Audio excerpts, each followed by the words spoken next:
ಈ ವಾರ ಕಳಪೆ ಚೈತ್ರ ಅವರು ಕ್ಲೀನ್ ಮಾಡ್ಕೊಂಡು ಕಳಪೆ ಕೊಡುವಾಗ ಟಾರ್ಗೆಟ್ ಮಾಡಕ್ಕ ನೀ ನಮ್ ದೊಡ್ಡಪ್ಪನ ಮಗಳ ಅತ್ತೆ ಮಗಳಲ್ಲ. ಪಕ್ಷಪಾತಿ ಆದ್ರಿ ಅಂತ ಫೌಲ್ಗಳನ್ನ ನಾನು ಇದುವರೆಗೂ ಯಾವ ಆಟದಲ್ಲಿ ನೋಡಿಲ್ಲ. ಅಷ್ಟು ಒಂದೇ ದಿನಗಳಲ್ಲಿ ಉಸ್ತುವಾರಿ ಆಗಿ ಬಂದ್ರೆ ನಿಮ್ಗೆ 2 ಕೈ ನಮ್ ತಂಡ ಎಲ್ಲ ಮುಗಿತೀವಿ. ಕುಣಿಯಕ್ ಬರ್ದಿದ್ದವ್ ನೆಲ ಡೊಂಕು ಅನ್ನಂಗೆ ಆಡಕ್ ಬರ್ದಿದ್ದವ್ರು ಉಸ್ತುವಾರಿಯಿಂದ ಸೋತೆ ಅಂತ ನಾನು ಹೇಳಲ್ಲ. ಆಡೋರ್ಗೆ ನೆಮ್ಮದಿ ಕೊಡಿ. ಜನ ನೋಡ್ತಾರೆ, ನಂಗೆ ಅಭ್ಯಾಸ ಆಗಿದೆ. ಈಗ ಬಿಗ್ ಬಾಸ್ ಸೀಸನ್ 11 ಕಾರ್ಯಕ್ರಮ ಸ್ಟಾರ್ಟ್ ಆಗಿ 11 ವಾರಗಳು ಕಳೆದು ಹೋಗಿದೆ. ಸದ್ಯ 12ನೇ ವಾರಕ್ಕೆ ಈಗ ಕಾಲಿಟ್ಟಿರುವಂಥದ್ದು, ಚಾಲ್ತಿಯಲ್ಲಿ ಇರುವಂಥದ್ದು. ಈ 11 ವಾರ ಏನು ಕಳೆದೋಗಿದೆಯಲ್ಲ, ಈ 11 ವಾರದಲ್ಲಿ ಬಿಗ್ ಬಾಸ್ ಮನೆಯಿಂದ ಯಾರೆಲ್ಲ ಕಳೆದು ಹೋಗಿದ್ದಾರೆ, ಅಂದ್ರೆ ಬಿಗ್ ಬಾಸ್ ಮನೆಯಿಂದ ಯಾರೆಲ್ಲ ಹೊರಗಡೆ ಹೋಗಿದ್ದಾರೆ ಅನ್ನೋದನ್ನ ಕ್ವಿಕ್ ಆಗಿ ನೋಡೋದಾದ್ರೆ, ಹಂಸ, ಮಾನಸ, ಅನುಷರೈ, ಧರ್ಮ ಕೀರ್ತಿರಾಜ್, ಶಿಶಿರ್ ಹೋಗಿರುವಂಥದ್ದು, ಅಂದ್ರೆ ಎಲಿಮಿನೇಟ್ ಆಗಿರುವಂಥದ್ದು. ಇನ್ನು ರಂಜಿತ್ ಹಾಗೂ ಜಗದೀಶ್ ಅವರು, ವಕೀಲರಾದಂಥ ಜಗದೀಶ್ ಅವರು ಕಿಕ್ಔಟ್ ಆಗಿರುವಂಥದ್ದು. ಶೋಭಾ ಶೆಟ್ಟಿ ಅವರೇ ಕ್ವಿಟ್ ಮಾಡ್ಕೊಂಡ್ರು, ಅಂದರೆ ಅವ್ರ ಕಾಲ ಮೇಲೆ ಅವರೇ ಚಪ್ಪಡಿ ಕಲ್ಲು ಹಾಕೊಂಡ್ರು ಅನ್ನೋ ಹಾಗೆ ಅವರೇ ಕ್ವಿಟ್ ಮಾಡ್ಕೊಂಡ್ರು. ಅನಿವಾರ್ಯ ಕಾರಣಗಳಿಂದ ಗೋಲ್ಡ್ ಸುರೇಶ್ ಅವರು ಹೊರಗಡೆ ಬರಬೇಕಾಗಿತ್ತು, ಅಂದರೆ ಫ್ಯಾಮಿಲಿ ಇಶ್ಯೂ ಆಗಿತ್ತು. ಸೊ ಆ ಕಾರಣದಿಂದ ಅವರು ಹೊರಗಡೆ ಹೋಗಬೇಕಾಯಿತು.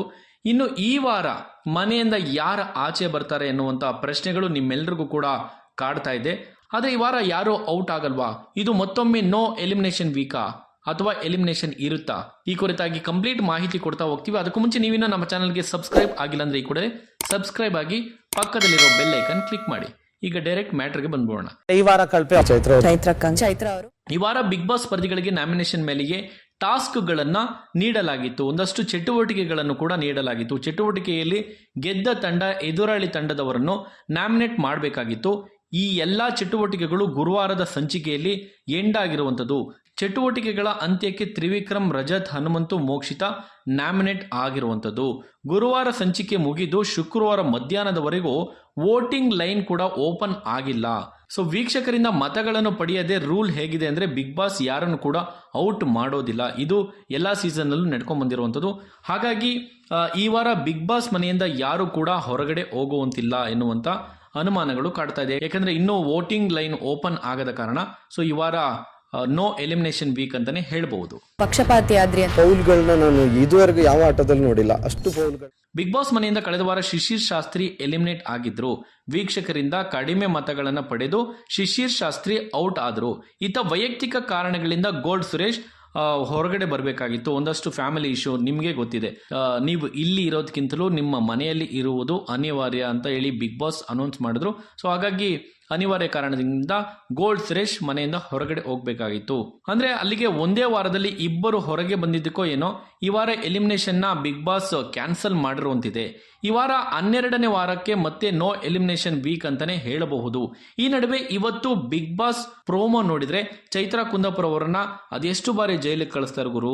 ಥೂ ನಿಜವಾಗ್ಲೂ ಈ ಎಮ್ಮಂಗೆ ಬಿಗ್ ಬಾಸ್ ಮನೆಯಿಂದ ಹೊರಗೆ ಕಳಿಸ್ಬಿಟ್ರೆ ಜೈಲಿಗೆ ಹೋಗೋದಂತೂ, ನಿಜ ಜೀವನದಲ್ಲಿ ಜೈಲಿಗೆ ಹೋಗೋದಂತೂ ಫಿಕ್ಸ್ ಅನ್ನೋ ಅಷ್ಟು ಮಟ್ಟಿಗೆ ಬಿಗ್ ಬಾಸ್ ಮನೆಯಲ್ಲಿ ಸಾಕಷ್ಟು ಬಿಗ್ ಬಾಸ್ ಮನೆಯ ಇತಿಹಾಸದಲ್ಲೇ ಚೈತ್ರಾ ಕುಂದಾಪುರ ಅಷ್ಟು ಜೈಲಿಗೆ ಹೋಗಿರುವಂತ ಕಂಟೆಸ್ಟೆಂಟ್ ಯಾರು ಇಲ್ಲ ಅಂತಾನೆ ಹೇಳ್ಬಹುದು. ಈ ವಾರ ಕಳಪೆ ಚೈತ್ರ ಅವರು ನಂಗೆ ಅಭ್ಯಾಸ ಆಗಿದೆ. ಈಗ ಈ ವಾರ ಚೈತ್ರಾ ಕುಂದಾಪುರ್ ಕಳಪೆ ಪ್ರದರ್ಶನ ತೋರಿದ್ದಾರೆ. ಕೆಲ ಟಾಸ್ಕ್ಗಳಲ್ಲಿ ಚೈತ್ರಾ ಕುಂದಾಪುರ್ ಉಸ್ತುವಾರಿ ಪಟ್ಟಕ್ಕೇರಿದ್ರು.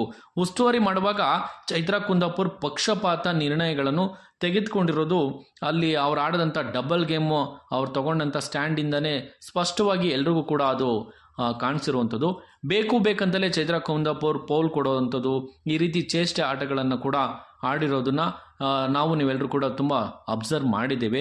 ಆಟಗಳನ್ನು ಪಾಸ್ ಮಾಡಿದ್ದಾರೆ, ಎಷ್ಟೋ ಸಲ ಪೌಲ್ ಕೊಟ್ಟು ಆಟಗಳನ್ನು ಪಾಸ್ ಮಾಡಿರುವಂಥದ್ದು. ಇದು ರಜತ್ ತಂಡದ ಸೋಲಿಗೆ ಮೇನ್ ಕಾರಣ ಆಯಿತು ಅಂತಲೇ ಹೇಳ್ಬೋದು. ಇದೇ ಕಾರಣಕ್ಕೆ ರಜತ್ ಅಂಡ್ ಟೀಮ್ ಎಲ್ಲರೂ ಕೂಡ, ಹನುಮಂತು ಆಗಿರ್ಬೋದು, ಧನ್ರಾಜ್ ಆಗಿರ್ಬೋದು, ರಜತ್ ಆಗಿರ್ಬೋದು, ಇವರೆಲ್ಲರೂ ಕೂಡ ಚೈತ್ರ ಮೇಲೆ ಸಿಕ್ಕಾಬಿಟ್ಟೆ ಉರ್ಕೊಂಡಿದ್ದಾರೆ. ಅದಕ್ಕೆ ರಜತ್ ಏನು ಹೇಳಿದ್ರು ಚೈತ್ರ ಬಗ್ಗೆ ತೋರಿಸ್ತೀವಿ ನೋಡಿ. ಉಸ್ತುವಾರಿ ಆಗಿ ಬಂದ್ರೆ ನಿಮ್ಗೆ 2 ಕೈ ನಮ್ ತಂಡ ಎಲ್ಲ ಮುಗಿತೀವಿ. ಆಡೋರ್ಗೆ ನೆಮ್ಮದಿ ಕೊಡಿ. ಉಸ್ತುವಾರಿ ಮಾಡಿ ತಮ್ಮ ತಂಡವನ್ನು ಗೆಲ್ಲಿಸಿದ್ದ ಚೈತ್ರಾ ಕುಂದಾಪುರ್ ಆಟ ಆಡಿ ತಮ್ಮ ತಂಡದ ಸೋಲಿಗೆ ಕಾರಣವಾಗಿದ್ರು. ಹೀಗಾಗಿ ಉಸ್ತುವಾರಿ ಹಾಗೂ ಆಟಗಾರ್ತಿ ಎರಡರಲ್ಲೂ ನೀರಸ ಪ್ರದರ್ಶನ ತೋರಿದ ಚೈತ್ರಾ ಕುಂದಾಪುರ್ ಈ ವಾರ ಕಳಪೆ ಪಟ್ಟ ನೀಡಿದ್ದಾರೆ. ಈ ವೇಳೆ ಹನುಮಂತು, ಚೈತ್ರಾ ಕುಂದಾಪುರ್ ಅವರ ನಡುವೆ ಸರಿಯಾಗಿ ಮಾತಿನ ಚಕಮಕಿ, ಮಾತಿನ ವಾರ್ ನಡೆದಿರುವಂಥದ್ದು. ಚೈತ್ರಾ ಕುಂದಾಪುರ್ ಹೇಳಿರುವಂತಹ ಮಾತಿಗೆ ಹನುಮಂತು ಸರಿಯಾಗಿ ಟಾಂಗ್ ಕೊಟ್ಟಿದ್ದಾನೆ. ಟಾರ್ಗೆಟ್ ಮಾಡಿ ಕಳಪೆ ಕೊಡೋದಕ್ಕೆ ನೀನೇನು ನಮ್ಮ ದೊಡ್ಡಪ್ಪನ ಮಗಳ, ಅತ್ತೆ ಮಗಳ, ಅಂತ ಹನುಮಂತು ಚೈತ್ರಾಗೆ ಸರಿಯಾಗಿ ಜಾಡ್ಸಿದ್ದಾನೆ. ಕ್ಲೀನ್ ಮಾಡ್ಕೊಂಡು ಕಳಪೆ ಕೊಡುವಾಗ ಟಾರ್ಗೆಟ್ ಮಾಡಕ್ಕ ನೀ ನಮ್ ದೊಡ್ಡಪ್ಪನ ಮಗಳ ಅತ್ತಿ ಮಗಳಲ್ಲ. ಒಟ್ನಲ್ಲಿ ಕಳಪೆ ಪಟ್ಟ ಪಡೆದ ಚೈತ್ರಾ ಕುಂದಾಪುರ್ ಮತ್ತೊಮ್ಮೆ ಜೈಲು ಸೇರಿದ್ದಾರೆ. ಜೈಲಿಗೆ ಹೋದ ಚೈತ್ರಾ ಕುಂದಾಪುರ್ಗೆ ಹೇಳೋರ ಮಾತು ಕೇಳುಗರು ಸ್ವಲ್ಪ ತಗ್ಗಿ ಬಗ್ಗಿ ನಡೆಯುತ್ತಿರು ಈ ಹಾಡನ್ನ ರಜತ್ ಹಾಡಿ ಉರ್ಸಿದ್ದಾರೆ. ಒಟ್ನಲ್ಲಿ ನಿಮ್ಮ ಪ್ರಕಾರ ಈ ವಾರ ಯಾರು ಉತ್ತಮ, ಯಾರು ಕಳಪೆ? ಸೊ ನಿಮ್ಮ ಪ್ರಕಾರ ಯಾರು? ಕಮೆಂಟ್ ಮಾಡಿ. ಜೊತೆನಲ್ಲಿ ಈ ವಾರ ಎಲಿಮಿನೇಷನ್ ಇರುತ್ತಾ ಅಥವಾ ಇರೋದಿಲ್ವಾ? ಕಮೆಂಟ್ ಮಾಡಿ. ಧನ್ಯವಾದಗಳು. ಕುಣಿಯಕ್ ಬರ್ದಿದ್ದ ನೆಲ ಡೊಂಕು ಅನ್ನಂಗೆ ಆಡಕ್ ಬರ್ದಿದ್ದವ್ರು ಉಸ್ತುವಾರಿಯಿಂದ ಸೋತೆ ಅಂತ ನಾನು ಹೇಳಿ ನಂಗೆ ಅಭ್ಯಾಸ ಆಗಿದೆ. ಈಗ ಎಲ್ಲರ ಮಾತು ಕೇಳು ಗುರು ಸ್ವಲ್ಪ. TV12 ಕನ್ನಡ, ಇದು ಕನ್ನಡಿಗರ ಧ್ವನಿ.